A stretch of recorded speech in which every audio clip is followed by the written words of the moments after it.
Yo, Beth, that shit crazy.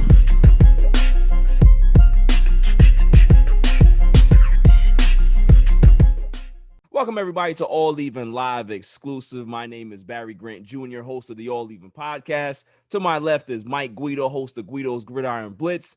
Down at the bottom left is Matt, the great Catarizzolo, writer for Fansided.com. And who we have on the show today is former NFL quarterback, former Super Bowl champion. Welcome to the show, Brad Johnson. Appreciate you guys reaching out and letting me be on your show. Thank you. Absolutely, man. Absolutely. So we always like to start off the show by, asking how you're doing. How's your family doing in this time? Because obviously things are a little topsy-turvy in the world. So hopefully everybody's good on your side. Yeah, all good. All good. We live in Athens, Georgia. Got my wife, Nikki, and I. We've been married for 21 years. Awesome. Two boys. Max, he's a quarterback at LSU. My younger son, Jake, he's a rising senior. He's committed to go to LSU next year. And then we got two dogs that keep us busy. And I make a bunch of TikTok videos on the side and coach high school football. So that's that sounds great, man. That sounds like a good life. Go Tigers. There you go. Might be better than the Absolutely. So I guess, Brad, let's start off by, in the origin. Like, you grew up in Georgia, right? Like, how did your football love begin? Like, at what age did you actually take to the game? Yeah, I actually grew up in Black Mountain, North Carolina. Okay. I was born in Georgia, but my dad ran summer camps called Camp Ridgecrest and Crest Ridge for boys and girls, summer camps for horseback, archery, basketball, you name it. So I grew up with a 2-square, 4-square, grew up with a ball in my hand, playing with somebody, always usually older kids. And then I started playing football when I was probably 8 years old. Wow. And I wore the jersey number 68. I was a left tackle, couldn't block anybody. Wow. Then they moved me to running back, and I wasn't very fast. And they said, well, you can throw rocks and Frisbees and everything else. And then probably about the 3rd or 4th grade, I became a quarterback. And then that's kind of how it all began from that standpoint. Awesome. I feel like it's kind of tough to just become a quarterback, right? I mean, quarterback's a pretty tough position to play. It's certainly an important position to play. I mean, how did that transition go for you? Yeah, I think a long time ago, you just take a snap from under the center. You go, ready, say go, and you turn around and hand it to the guy behind you, In high school, you kind of call a play and you kind of would throw to that guy. There's a him route, throw to him, the guy that's the best player on the team. Right. And so I remember going to college, I didn't know what 7-on-7 was. I didn't know all these, a 3-step drop, a cover 2, a cover 3, a quarters, a strong safety, a corner cat blitz, a Mike Sam hide. I didn't understand those kind of things. And at some point you have to dive into it. And the game has evolved. Even in the last 10 or so years, it used to be just throw to that guy. And then it became a full field read. And then it became use a dummy count, yell to 8. And then you might have what's called a kill. You call 2 plays in the huddle. You could check to run or check to pass. And then you get into this thing of audibles. And then you get into these things now of RPOs. Right. And what's so funny now is like the first thing I told you was, as a kid, all you do is take a snap from underneath center. Well, now you have quarterbacks that in college or pro that have never taken a snap from underneath center. Right. Even taking a victory snap from underneath center, they've never taken that snap. I've seen teams lose. So now you actually have to teach kids that play in the shotgun how to play from underneath center. And just the game's evolved. Yeah. So there's a lot that goes into it besides just running plays and but your knowledge of the game. And so I love it. I love every aspect of it. It's pretty cool that I got to say I did it for 17 years in the NFL. Brad, you say you come from a football family with your father running the camps and now both of your sons are playing football. Did they sort of develop that passion and love for the game on their own, or did you sort of, nudge them in the right direction? You talking about my kids? Yes. Our kids, yeah. I'll say this with me growing up in the summer camps, we played every sport that you could imagine. And basketball was my love. It was what I did. And at some point, we can go into that later, but I had to make a choice of what I really wanted to do. But with our kids, they really just gravitated towards football. They did football, baseball, and basketball. We did the travel baseball. We did the coached all their basketball teams and stuff, but their love has always been football. And it's so different between our two kids. One's a quarterback, which I feel like I've coached him out of the womb, or just, you know, a 3-step, a 5-step drop. Here's a corner cat. What's an audible you might want to check to, son? You might get hit in the mouth if you don't check. Right. You know? And so it's, how do you call a play in a huddle? You know, you call it in segments. You call, you know, axe, double right spear, Larry, 735 H pump, double cadence on 2. Like you would talk in segments. And so you're doing those, the dialogue is constantly with Max, the quarterback. With Jake, he's a tight end, and I don't know how to block. I don't know how to run routes. I don't, you know, I'm like, get open, dude. I can throw you the ball. So 2 different temperaments with both kids, but they love playing sports and they love playing football. And I think the biggest thing is, as parents, and for me especially, I've been through every high that you can imagine of winning the Super Bowl. And I've been through every low of being cut and booed out of every stadium. Right. So you have to have thick skin, but you really want your kids to be well balanced and just be able to support them no matter what they're going through, whether it's sports or in the band or class or school or girlfriends or whatever it may be. You got to be able to just be a support system. That's what Nikki, my wife, and I try to be. Absolutely. So you're an All-American in high school, Brad. And at what point, because I always like to ask this question with athletes that are like starting to develop their game and understanding the identity of whatever position they're playing and who they're becoming as an athlete. Like, when did you actually realize that, hey, I'm really pretty good at what I'm doing right now? Yeah. Basketball was my first love. Yeah. Okay. So I played basketball from my 2nd grade all the way through my freshman year of college. At my high school, there's a guy in front of me named Brad Doherty who played at North Carolina and then played in the NBA for a while. There was great player. There's a coach before. He dunked on my head a few times. And then there was a coach at my high school before. My high school coach was named Bill Burrows, but the guy before him was a guy named Roy Williams, who just Hall of Fame at North Carolina. So we grew up in a basketball school. And my whole dream, if I show you my room here, like I can tilt here, and I can tilt all the way back there. Wow. I mean, so you're in my ping pong room here, to be honest with you. Hey, there you go. But I was a Larry Bird fan, you know what I mean? Larry Bird, Chris Mullin, and all those kind of guys. And so I was an all-state player, and I scored 2,400 points in high school. I was a 6'5" guy that probably wasn't going to play pro basketball. Right. I was a 6'5" guy that I was a late bloomer in football. And this whole conversation, I hadn't been talking about football. I was talking about basketball. Right. You know, and so I had to make a decision. And it was the hardest decision I made because basketball was my love. Football wasn't ready. And so I wanted to go play for a guy named Bobby Crimmins at Georgia Tech. And Coach Crimmins, he said, Brad, you got a scholarship here. You can come here, but there's another guy coming here. And he's an All-American. His name is Dennis Scott.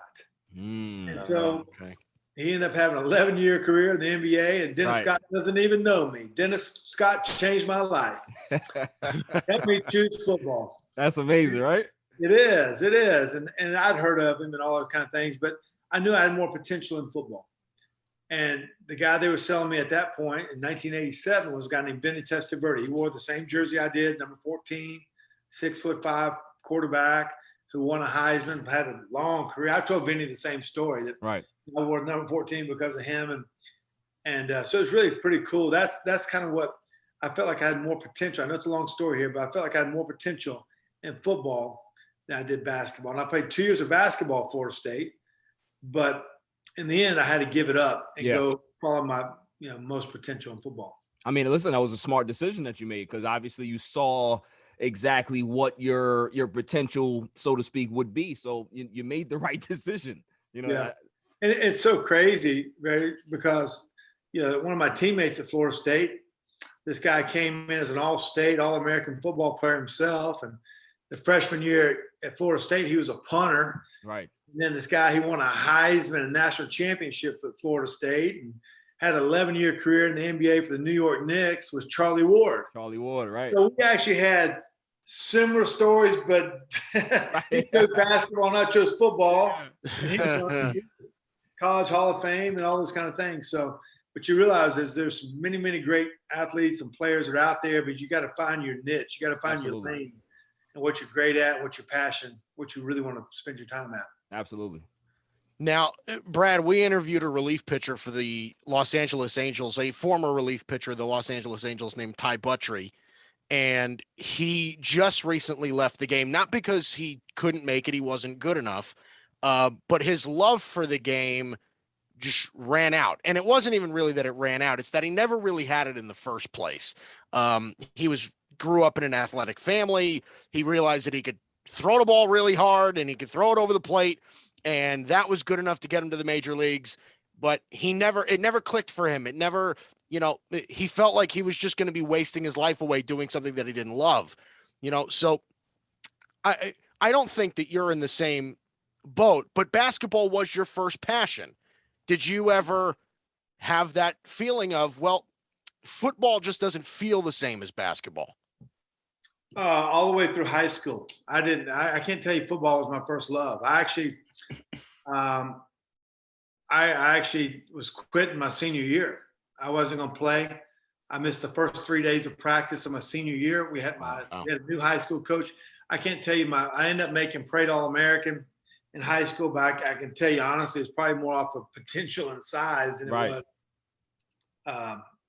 what I performed at. But this new coach we had named Kenny Ford, he said, Brad, I told him I had a miserable high school first 3 years and said, my passion is basketball. He says, I get it. But he said, don't put all your eggs in one basket. But I said, we're going to have fun in football. Just trust me, we'll have fun. And we did. We had a great year. We ended up going 10-3, got beat in the quarterfinals my senior year, but had fun. And I realized that at some point, football was going to be my avenue of where I wanted to go. But yeah, I worked at basketball. I never worked at football because that was my passion. But sometimes, those things change. And it did for me, where later in college, I kind of probably grew more of my passion in football than it ever was in basketball. I probably decreased in basketball. You see, Brad, you mentioned highs and lows before, and you said that you've reached, the tops and you've seen the bottoms of getting cut and winning a Super Bowl. And then we talk about how passions are shifting throughout, basketball and football. And you've had sort of an unorthodox journey when compared to other quarterbacks that have played. So in the mid-90s, when you went and you joined the London Monarchs, what was that kind of like? What was that transition like? And was it sort of an eye-opening experience to leading to future decisions that you would make in your career in football? Yeah. So when I went to Florida State, I was an All-American. And when I got there, I was the 7th string quarterback. Like, who are these other 6 dudes, man? I was the cat. The depth chart went that deep. Right, 7 quarterbacks. Yeah, I didn't even know they carried 7. The starter, he was stretching the 50-yard line. I'm back at the goal line stretching. I didn't know about all these guys. That was before Google and Wikipedia to find out who's on the roster. But I only played a handful of games in college. Started 6 games. And I was in a room with some great players. Ended up being Charlie Ward and Chris Winkie, who won a national championship, and Casey Webber was with me. He was runner-up to the Heisman, and a guy named Peter Tom Willis, who played 4 years in the NFL, and another guy, Danny McManus, threw 52,000 yards. So you're just fighting for a spot, man. You're fighting for a spot. I only started 6 games, something like that in college, and then. So I was a 9th round pick, 227th pick of the Minnesota Vikings in 1992. And my first 3 years in the NFL, I didn't get a snap in practice. Wow. Not games, in practice. Wow. So now you get these freshmen in college, they just transfer right away.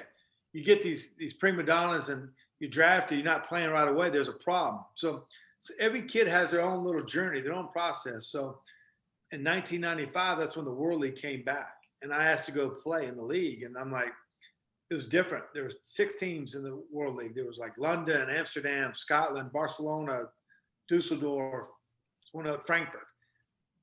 Only 38 players on the team. 8 of them were foreigners, had to be from that country. Wow. We played a 10-game season. And so it was in between. It was in the spring. And I needed a chance because I told you I didn't play much. I needed a chance to go be the leader of the team, go make plays, go make mistakes. And I took a chance on my career. In the World League, get some it snaps. looks like it worked out great for me. A few other quarterbacks that did were Kurt Warner and Jay Fiedler and John Kidna. But I can tell you about 40 others that it didn't. Yeah. Right. And it ruined their careers because I was fortunate enough. I knew my system in Minnesota. I've been there for 3 years. I went and learned the World League system, but I didn't have to go back and learn some other system. So I wasn't in transition, but it was a gamble I took. And it's probably the most expensive and most well worth decision I made that worked out for me. Yeah, so 96 now, obviously you come back and you I think you started 8 out of 12 games that season. Right. Like, tell me about that particular that experience about finally getting your opportunity now in the NFL. Obviously, NFL Europe, okay, you do that, but the NFL now where you actually wanted your opportunity to be, how did that particular experience, feel for you? And because you did pretty well. Yeah. My first few years there, just to Minnesota real quick, Rich Gannon was the starter. We played against in the Super Bowl. Then Jim McMahon was there. And then 96 was Warren Moon. And my dad always told me, he said, Brad, it's better to be prepared and not have an opportunity than to have an opportunity and not be prepared. So all those years I played, maybe if they played me too fast, maybe I wasn't ready. And maybe I would have played and then played bad and then been cut and you would have never heard of me, So in 96, I was playing behind Warren Moon. Great relationship with Warren, phenomenal player, Hall of Fame player. He got hurt early in the season and I got a chance to come in. I played really well. And it so happened that year that we made a run, made the playoffs and all the kind of things. I took off with it. And I had the fortunate part for me was Warren was getting older and I was younger and I was in a contract year. So it worked out where they kind of made the move with me, but I was ready for that run in 96 and to be the starter. But it took me a long time by taking chances of going to the World League, by being a backup and taking great notes and just getting better. But 96 was a big stepping stone for me. So here's a little fun statistic that I found out. You are one of only 2 quarterbacks in NFL history to be drafted in the 9th round and to win a Super Bowl. Do you know who the other is? I don't. It is Johnny Unitas. How about that? I did not know that. What round? What pick was he? He was the 5th pick in the 9th round. All right, so here's my claim to fame. I was the latest draft pick ever to win it. There you go. As a free agent, but I won as the last pick of the draft you could find. So Wow. Put it on the resume. That's pretty cool. I did not know that. I'm glad you shared that with me. So that's pretty cool. So here you go. Now you're in pretty serious. I mean, you're already kind of in serious company. You won a Super Bowl and everything like that. There's only a handful of guys that can do that. But it's funny. The first interview that we did of this whole All Even exclusive series was with your kicker. Yeah. Was with Martin Gramatica. So, and we talked a lot about that Super Bowl and how that must have been for you guys and everything like that and the kind of chemistry that you guys had. And he talked a lot about your leadership and how, even though the guys like Brady and Peyton Manning and Aaron Rodgers and guys like that, they get all the credit for being all great and everything like that. Wow. It's the guys like, or I guess I should say, the guys that you don't hear about as much, whose leadership really comes through. Yeah. So was there a certain style that you had? Was there a way that you led your team that year? Yeah, real quick. It's great that he said that because on that team, there was 3 Hall of Famers, Warren Sapp and John Lynch and Derek Brooks and Rodney Barber and Simeon Rice. They got a chance to make it, but yeah, a great leader on that team that never gets talked about was a guy named Shelton Quarles, middle linebacker. And Shelton, I remember the first day I was in Tampa, we were running sprints and I was always trying to, win the race, whatever. But I remember there were a bunch of guys when we crossed the line, like who was just kind of running, like not suicides, but just back and forth. And my nickname was the Bull. And the Bull, man, he's like, Bull, you got to cross the line. You got to finish. There were like 6 guys. I couldn't get through ever. He said, you got to finish. You know what I mean? So there are a lot of leaders that people don't know about. And certain guys get a lot of the hype of it, which they deserve. But a lot of great leaders on that team. But my biggest deal as a quarterback was being on the same page with everybody, especially on the offensive line. We have some great players, Keyshawn Johnson and 𝐤𝐨𝐬 and 𝐥𝐢𝐤𝐤 and Michael Pittman, Mike Allstott. I mean, so I was trying to be in sync with everybody, whether it's conversation or whatever it may be. And there's a lot of different ways to lead. It's not by yelling or screaming. Some of it is, and some of it's just conversation. Some of it's believing. Some of it's patting on the back. Some of it's pushing and pulling whatever it takes your teammate. But my whole thing was be prepared, know that do your job first. Lead by knowing what you're supposed to do, and then helping those others be in the right place and encouraging them to be their best. And so I think we did that. I think it's pretty cool looking back. For all these years, we just had a big reunion a couple weeks ago that you still have the same bond. Yeah. The same. Those relationships are still the same. And but I was grateful to be a part of that team, and I felt my style of play with play action, taking care of the ball, and help leading that team was a big part of, especially what we did offensively. Yeah, Marty, he talks very highly of you. He talked very highly of you on that interview, man. Very. It's really cool because on that team, everybody had their best year. Yeah. So defensively, they shut it out. But I remember, our left guard, Kerry Jenkins, he was playing with basically a broken foot. And rolled around having a hand. He had a broken hand. He worked out. And then Martin Gramatica had an unbelievable year kicking the ball. And whoever they were, we all kind of had our best year. And so not that everyone gets talked about, but it took that. It took the coaches being on their best game too. Like everyone has to be accountable. Everyone has to make plays, but everyone has to be available too by staying healthy and making plays. It takes everyone's best to win something like that. So pretty cool. Brad, with Tampa Bay winning the Super Bowl last year, I feel like now that they're back on the map, I find myself revisiting that 2002 team a lot because it's a very interesting team to kind of dissect a little bit. You have Gruden, and as you mentioned, all those Hall of Famers, and how everybody had career years, everyone had their job to do, and they did it very well. Was there ever, I feel like with every team that wins a Super Bowl in that specific season, there's sort of a turning point, or there's a point of realization in that locker room that says, wow, we have a chance to take this thing the distance. Was there ever a moment like that amongst you and your teammates and the coaching staff in that locker room? I remember when Gruden came in the first day. He said, I was in an individual meeting with him, and he said, Brad, we're going to win the Super Bowl this year. You believe me? You know what I mean? We're going to win it this year. Wow. And so, my whole life looking back at it, I never won my last game of the season, never won the state championship, never won the national championship at Florida State. Close, but didn't win it. You got to win the last game of the season. Yeah. And Gruden came in and made a bunch of moves in free agency. I think we brought in 15 guys at minimum, the 𝐥𝐤𝐤𝐿 and 𝐤𝐸𝐤𝐤 kind of guys I told you about. And doesn't get enough credit for doing that. But he challenged our defense. Like they were a great defense already, but he's like Monty Kiffin's defense coordinator. Like, y'all been great at this, but listen, you stunk at this. You've been great at these things. You've been bad over here on these things.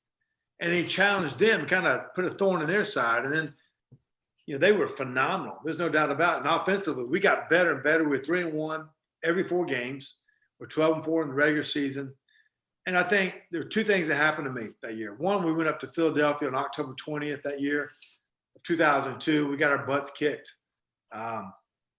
Didn't play good. I came back with cracked ribs, missed the next couple games, and they beat us. It felt like it was 55-2. I think the score was 20-10. That happened. And then we played Pittsburgh on Monday Night Football. I missed that game, and the game was actually pretty close. And I remember driving home with my wife. I said, golly, we got a really good team. We only got beat like 7 points, but we turned the ball over 4 times in the red zone. We got a really good team here. We might just win this thing. And so in the NFC Championship, we go back to our nemesis, Philadelphia Eagles, in the vet. They had beaten us 3 times prior in the playoffs and regular season.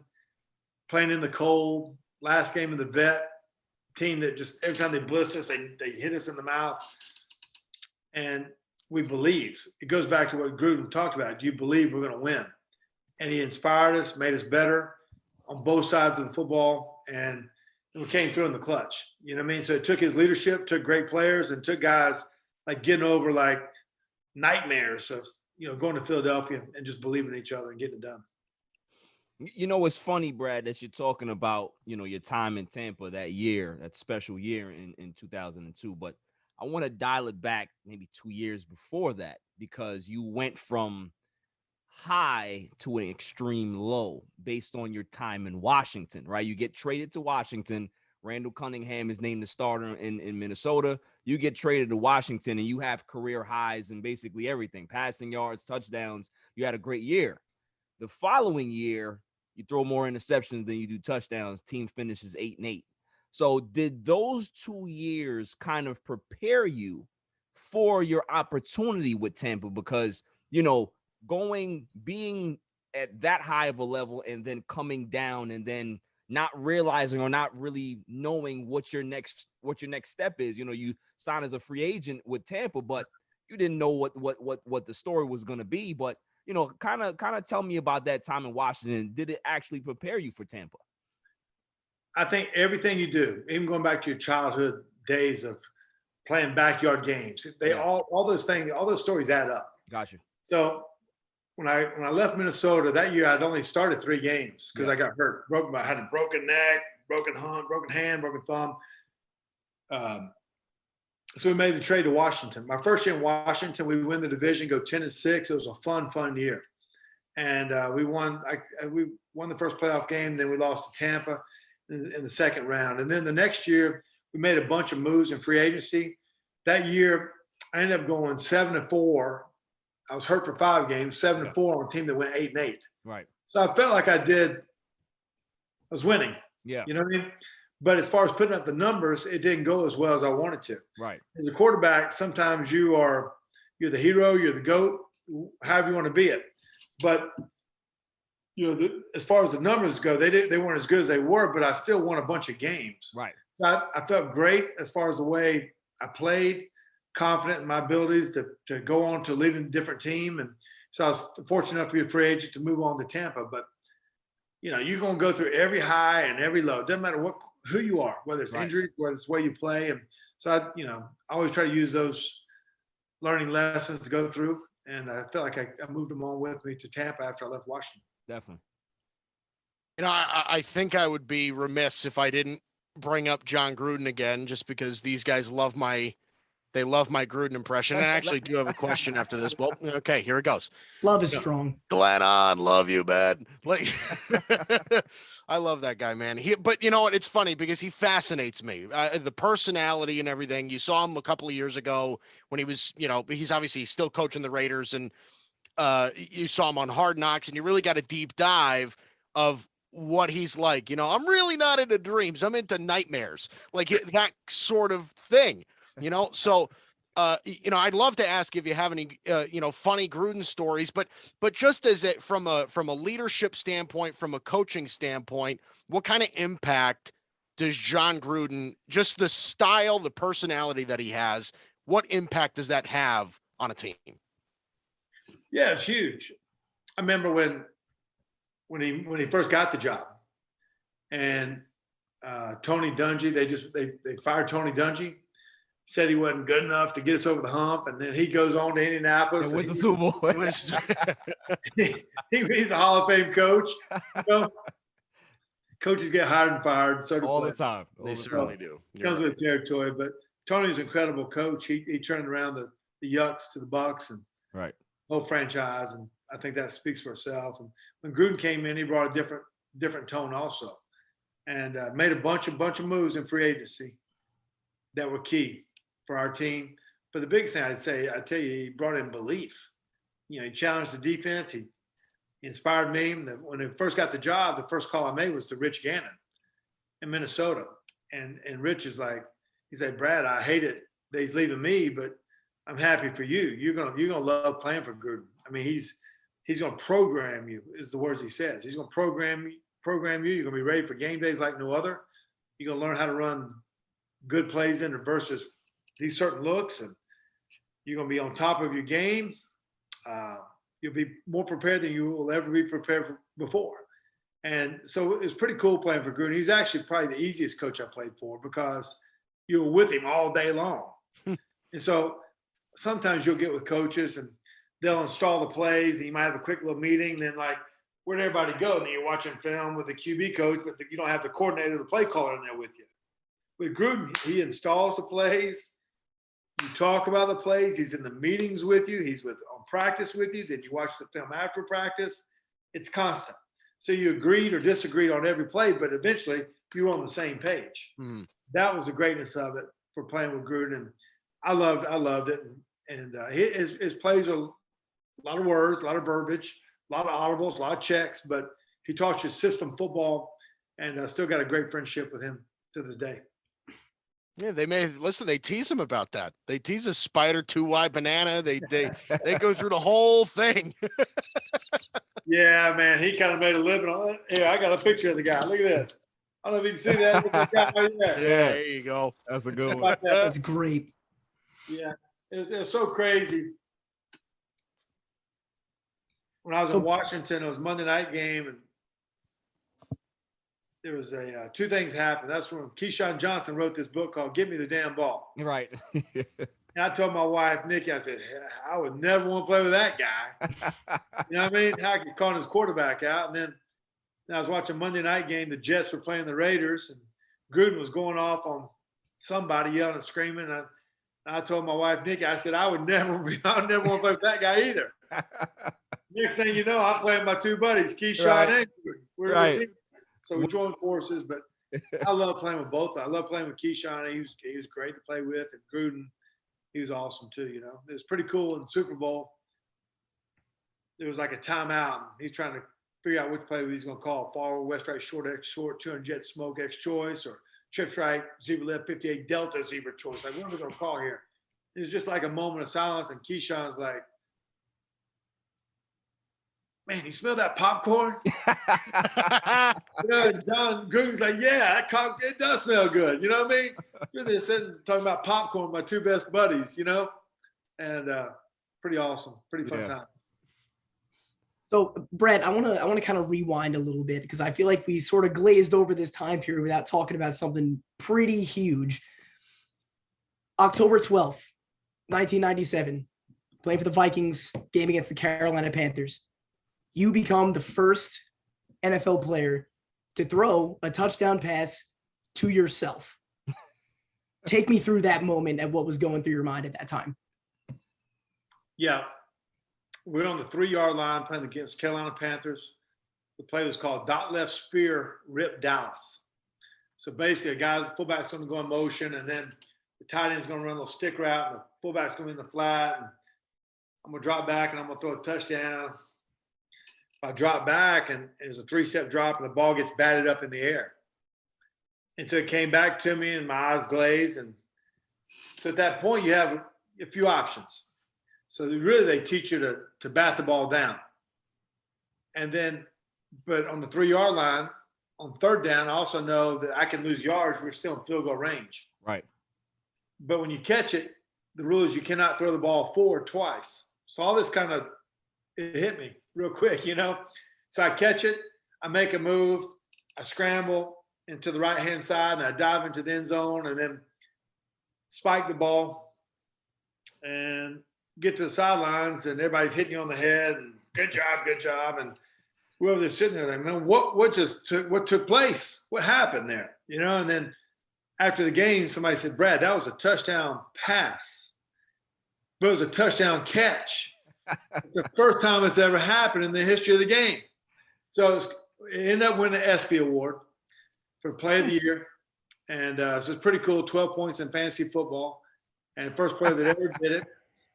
Then, a few years ago, a guy named Marcus Mariota for Tennessee Titans. He did it for he scored against the great Kansas City Chiefs, and he dives into the end zone. And then I'm at a basketball game, sitting in the stands, high school basketball game, eating popcorn. And then they're like, hey, Brad, did you hear what happened? I'm like, what happened? So I started looking on my phone, and then I text Gruden. I said, Gruden, I did the same thing. He said, no, you didn't. I said, yeah, I did. And he's Googled. He's like holding his phone up to national TV. Yeah, look who texted me their play.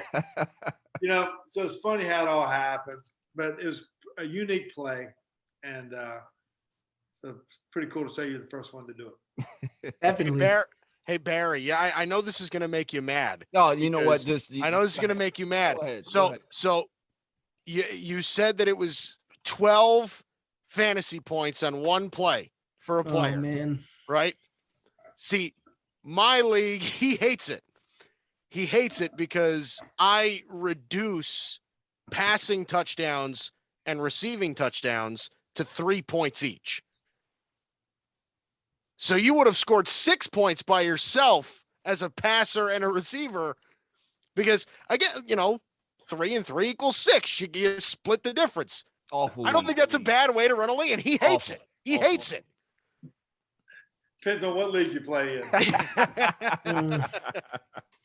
So it's a rig league, Brad. It's a rig league. I'm already operating behind the 8 ball here. There's gonna be a lot. There's gonna be a lockout in this fantasy. Yeah, league. exactly. It's gonna have some problems. We're gonna have to negotiate after the season. Bunch of crybabies.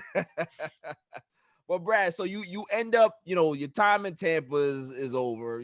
After that, injuries kind of piled up with everybody, and things kind of just didn't work out after the Super Bowl, right? You get back to Minnesota. How was that going back to the place that you actually got drafted by? Like, what was that feeling like?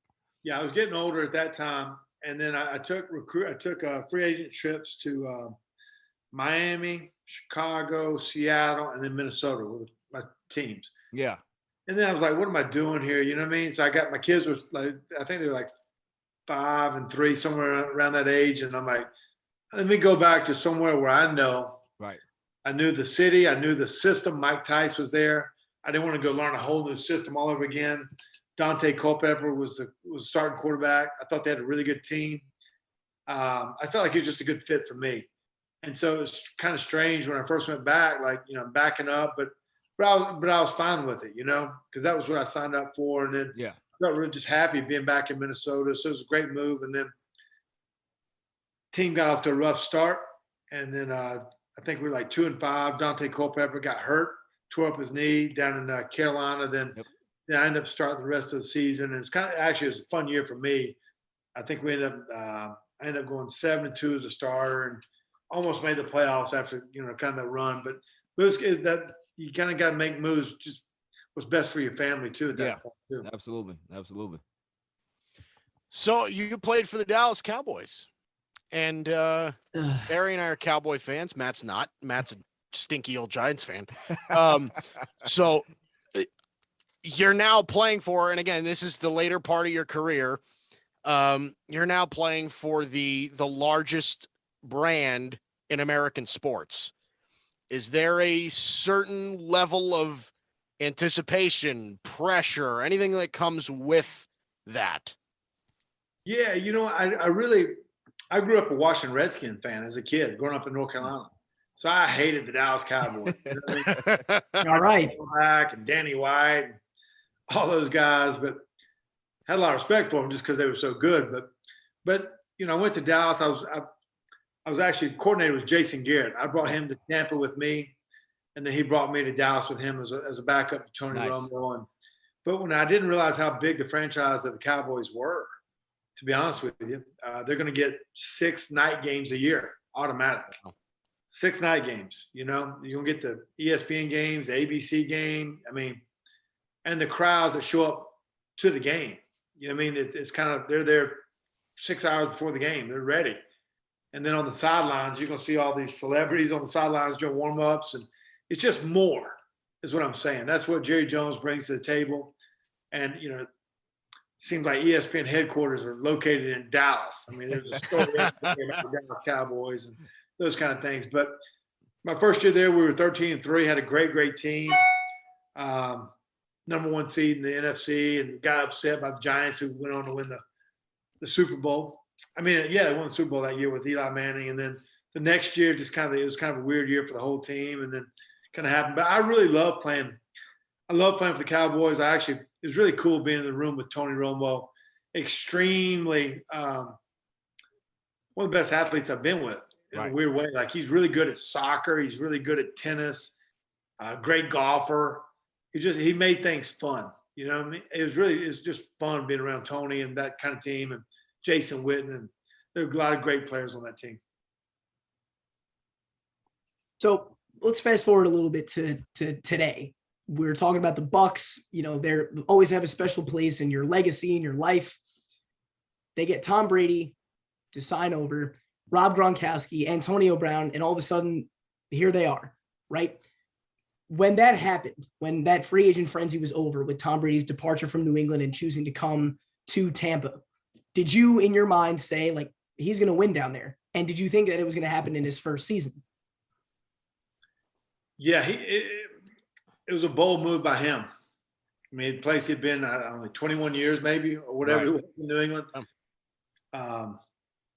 Had won 6 Super Bowls, had lost 3 others, had been to 4 other AFC championship games. I mean, his career is well documented, all the respect in the world for Tom. And then I'll be honest with you. So in 2003, I think our teams were very, very similar to his team last year, to be honest with you. We were a team that had a great, great defense. They were a team that had a great, great defense last year. I think they scored 145 points off of turnovers. They scored 45 points off of turnovers in the playoffs. Tom's a guy that doesn't turn the ball over. They hadn't won a playoff game in 18 years. He was in the first year of his system with Bruce Arians. We're in the first year of our system with John Gruden. Right. And it takes a while to get going. They were a team that was 7-5 after 12 games. Like, are they even going to make the playoffs? Yeah. Very similar to what I talked about. Gruden made a bunch of moves in free agency. I think 15 to 19 guys. They made 10 strong moves. The guys you just mentioned, you know, Fournette and Gronk, Antonio Brown, some wild cards for them to take this chance. Right. But when Tom, I mean, he's a guy that doesn't lose games.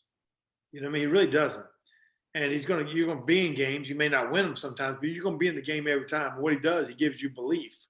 That's the same thing I told you with Gruden. He gives you belief, gives you accountability in the organization. I thought the biggest thing for Tom was going to be have to learn a system. And would he have power in the system to run his plays, to run his audibles, where Bruce Arians and Byron Leftwich, they were calling their plays like, this is what we do. You don't play for the Patriots anymore. Right. How do you mix it? And I think they had to go through a growing process. Yes. They probably would all admit that too. Especially with no camp. Yeah, with no COVID, learning plays over Zoom, like, I don't even know you. You know, I'm looking at you at Zoom. Remember how, I guess, Tommy snuck into the wrong house and trying to go meet Byron Leftwich and all that kind of stuff. So those are the hard things. And for Tom, like, it's hard when you move in free agency, like, you got to put your kids in a new school. Right. How do you drive? You got to find a house. Oh, you found Derek Jeter's house. Right. You know what I mean? Well, how are you gonna drive to work, and how are you gonna live? And those are some hard things to do. Not alone learn a playbook, not alone learn the secretaries' names in the building and new players and introduce yourself. But that's the excitement part of it. He's probably a new lease on life, being in the warm and being able to change the culture in Tampa. It's pretty cool. Absolutely. I mean, you can tell that he's having a great time because, you know, his personality has come out the last 12 months or so. He's really been, you know, he kind of reminds me of Peyton Manning now. You know, Peyton Manning was that guy, and now Tom Brady's starting to have a lot of fun. So it's really nice to see. But what I wanted to ask you about, Brad, is that you kind of mentioned it early on in the interview about young quarterbacks that are being drafted now, and they're being kind of fast forwarded into the NFL, and if they sit, it's a problem. And do you believe that quarterbacks should still sit? Because sometimes I still believe that the way that Kansas City did it is the right way to do it. Let it draft the kid, let him sit there for a year, let him, and you learn that playbook, understand what the cadences are, all the audibles and stuff like that. And then when he's ready to go, he's really ready to go. So do you feel that that's the way to still do it? Because I like the old school way. I don't really like the just draft the kid and put him in there. Yeah, I'm on the same page with you. But to add with it, I think quarterbacks are better these days, where kind of we talked about at the beginning, like kids are doing 7-on-7 right in middle school. and they're Right. doing check with me systems in middle school. I didn't know that stuff to college or pro. Right. So they progressed much faster. They play a lot more in college. They're throwing the ball a lot more nowadays than they ever did. Not running the wing tee in middle school and high school. Like you're throwing that thing, you know, pick a guy and let it fly. So, but when you look at Peyton Manning did it, okay? Andrew Luck did it. Right. Now, RG3 played early, but then he got hurt. Right. When you look at Super Bowl champions, okay? Tom Brady. I'm going to try to list quick names here. Tom Brady's, Brett Favre, Aaron Rodgers, Eli Manning sat for the first 6 weeks. Right. Steve McNair sat for maybe a year. Michael Vick sat for a whole year or so. I'm just trying to think. Patrick Mahomes. Steve Young sat. Joe Montana sat. Right. Ben Roethlisberger, he sat at the beginning. Tommy Maddox was there. So I think there's a process of like, are you ready? Yes. But maybe just let's bring you Kurt Warner. He sat. A great deal. Yeah. You know what I mean? So, I mean, we can go through the list. It'd be a unique story to do. So I think you nailed on the head. So I have no problem whether they sit for 6 weeks or 4 weeks or a full year. Like, don't be prepared when your opportunity comes. You know what I mean? And so, because you can ruin a kid, you can scar a kid, and all this hype behind the city. You take a kid like Justin Fields. I'm sure he's great. He's going to be great. He's going to have a long career. Right. He's going to have a long career. But Andy Dalton's a guy that can win you games too now. Absolutely. Bring him in, and when it's time, his time will be ready. Right. Because you're right about that. Because Andy knows he knows his role. He understands that he's a transitional quarterback. So, allow him to do his job and bring the kid along slowly. There's nothing wrong with that. You can be able to kind of appease two masters, so to speak. It's going to happen. I mean, Justin Fields going to hopefully has a 15-year career. Right. Right. But I do think you better have the right. You don't want to go through with a young quarterback. You don't want to go Mark Sanchez. He was in six different coordinators in 7 years. Yeah. Yeah. Like your head's spinning. You know what I mean? A Baker Mayfield. He's already in his fourth or something like that. He's been through 3 coordinators, 3 head coaches. Like, what are we doing here? Right. Right. So make sure you got the right coaches, coordinators. They all come together and hopefully, kids hopefully have a little patience. Yeah. If you're good enough, your athleticism, your play will speak for itself. It'll happen for you. Absolutely. So who's a young quarterback in the game right now? And I want to try and stay away from, I love Josh Allen and I love Patrick Mahomes. But of the guys, let's say that have been drafted in the last 2 years, right? So this year's class and last year with Burrow and Tua and all those guys, right? Who's a guy that really stands out to you that says you watch him and you're just like, that guy's got it? Well, okay, we know who the greats are. So we get that. So, I was going to talk about Josh Allen. I'll be honest with you. Kid that doesn't get scholarships. Love that kid, man. In Wyoming. Yeah. Like, I'm going to live in Buffalo. Like, where's Buffalo? Like, what are we doing here? You know what I mean? Right. Daggone Buffalo they could have won the Super Bowl last year too. Now. Oh yeah. They're a good team. Perfect kid, big body, strong arm, tough kick, and run. Could have been the MVP of the season last year. Another kid that out west Coast, East Coast bias, a kid like Justin Herbert. Oh man. Well, the kid he was the rookie of the year, and we don't even talk about him. Threw for over 4,200 yards. You know what I mean? Didn't think he was going to start the first game of the season with Tyrod Taylor. Didn't know he's going to play till like 2 minutes before the game. Right. So, So I think, you got to keep your eye on both those guys, and I'm excited for Joe Burrow to get hopefully he gets a full year coming off of an ACL, and so it's going to be fun. Those are some guys that I kind of keep up with, some young guys, Yeah, Brett, this is something that I'd love to hear your opinion on, and it's kind of a mixture of these two previous questions. Now, you could argue now that there's more widespread young talent at the quarterback position today than at any other era in NFL history. I mean, you look at every team who's got their franchise quarterback and they're primed to take their team to a successful point. My question to you is, in your opinion, with your experience and your knowledge of the game, how long does it take to recognize special? Because you have people like the the young ones that you just named, like Herbert, other guys like Kyler Murray and Lamar Jackson that just burst onto the scene and are incredible game changers. But then you have other players like Daniel Jones and Sam Darnold, where you're like, they look like one day they could be franchise caliber, but they're going into their third and fourth years in the league. So from your experience, how long exactly does it take to recognize special or unique talent in a young quarterback? That's the $1 million question. That's why you have bust, but you have some guys that are throwing the fire too fast. You know, Baker Mayfield, we say he's already been 3 or 4 different systems. They may be great this year, they may win it, but Sam Darnold, how does he recover from Oh man, getting beat up in New York? Like, you get beat up. And maybe the team wasn't as good as they need to be around him. You know what I mean? Maybe he just needed the right fit. You take a Jameis Winston. I mean, maybe he's in the right spot now. You know, maybe he had the talent, but maybe you need the John Gruden in the world that kind of helped me find my place. Right. You know what I mean? So you gotta be careful to burn a kid too fast. Right. You know, okay, throw a pick. He had like 3 picks. I mean, okay.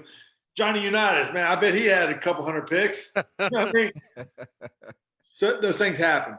But, you know, I think what's unique about kids, like the ability to throw the ball is, I tell you that Lamar Jackson is pretty unique. You know what I mean? A franchise that would kind of change their whole organization to surround the way they call games and the way they draft, and MVP of the league and be in the playoffs, I think 3 straight years in a row. Like, his greatness will come out if they win it all, but he's a great, great quarterback. But the guy that I kind of admire, because we talked about it earlier, is the big city of Dallas. Like, you talk about the bright light, spotlight, you better be a man. You know, how do you lead an organization? Man, there's going to be adversity. And I love Dak Prescott. He took over for Tony Romo. I think he's a man. I think he's a dude. Like, you know, he can deal with adversity. He can deal if he played bad. Like, okay, you know, put the spotlight on me, man. It's like going to the skating rink. You know, put that light on. That dance, that solo dance. But you got to be willing to, you know, I always tell a quarterback, you know, pound the back and slap on the face is 6 inches away. And you need great players, great team, great organization. But you better be a dude. You talk about talent. Like, we all got talent. But who are you when adversity hits you? Right. That's the biggest word I would use for, you know, quarterbacks. How are you going to handle adversity? No, definitely. So, Brad, what team are you actually like keeping your eye on this season? There's always a surprise team that kind of shocks everybody, that kind of, you know, gets everything together. They've made some good moves. They've drafted well over the last few years. Like, is there a team that you believe can be able to surprise a lot of people this season? Well, I don't really keep up the AFC. I mean, the NFL just day to day. Okay. But I mean, you really got to keep up with these Cleveland Browns now. Yeah. I mean, they were great. They were first down away from beating Kansas City last year. Right. You know, and I think they played like the first or second game of the season this year. But they drafted well. The organization is stable now. Yes. They got the right coach. They got the right team. They're going to be fun to watch. A team that you've never expected in the last 45 years since Brian Sipe, you know, Bernie Kosar, you know what I mean? So they're very interesting. And then I tell you that the team in the NFC for me a little bit is Los Angeles Rams. Oh, yeah. They made a major move. Matthew Stafford, and got a great team. So they put all their chips on the table for this one. So those would be some teams I'd be kind of looking at a little bit on the side. Yeah, I'm with you. All right, Brad. We ask this every interview. We ask everybody that we talk to answer this question. There are no wrong answers. Well, I suppose there are, but I'm assuming you're not going to give us one. Who is the greatest athlete of all time in any sport? Wow. Well, the greatest athlete I ever was with was Deion Sanders. All right, prime time. I like that. Solid answer. I was with him at Florida State. He played football. He did baseball. He did track. But Big Bad Brad did beat him in 2-on-2 in basketball. He would let you know that too. But I mean, the guy played NFL forever, won 2 Super Bowls, and played baseball too for about 9 or 10 years. So he'd be my number one guy. Definitely, man. All right, Brad, real quick before we get out of here, what was your best attribute as a basketball player? Did you have a good jump shot? Was it the handle? What was your thing? Yeah, I can shoot it. You can shoot it. I can shoot it.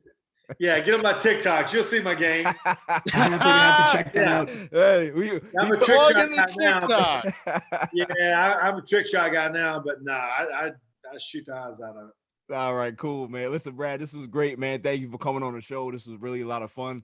Hopefully we can be able to get you on again, man, at some point. Yep. Be awesome. I appreciate you guys. Had a lot of fun on here. Thank you. Definitely. Thanks, Brad. Thanks, Brad. Appreciate you.